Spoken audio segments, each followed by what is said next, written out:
নমস্কার বন্ধুরা, আজকে আমি চিলি চিকেনের ঘরোয়া একটা রেসিপি নিয়ে এসেছি। প্রথমে আমি ভিনিগার আর কর্নফ্লাওয়ার দিয়ে ভালো করে মাখিয়ে রেখে দিয়েছিলাম মাংসটাকে, তারপর ভেজে নিলাম। তারপরে দারচিনি, এলাচ, লবঙ্গ, শুকনো লঙ্কা দিয়ে ভালো করে নাড়াচাড়া করে নিয়ে রসুন বাটা দিয়ে ভালো করে নাড়াচাড়া করলাম।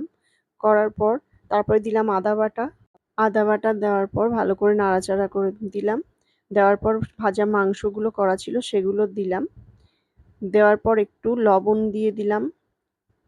লবণ দেওয়ার পর দিয়েছি বড় বড় করে কাটা পেঁয়াজ কুচিগুলো ছিল সেইগুলো দিয়ে দিয়েছি, দিয়ে ভালো করে নেড়ে নিলাম।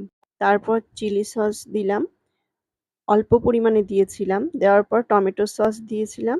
দেওয়ার পর সয়া সস দিলাম, দিয়ে ক্যাপসিকামগুলো দিয়ে একটা লঙ্কা দিয়ে ভালো করে নাড়াচাড়া করে নিলাম। নেওয়ার পরে একটু জল দিয়ে দিয়েছিলাম।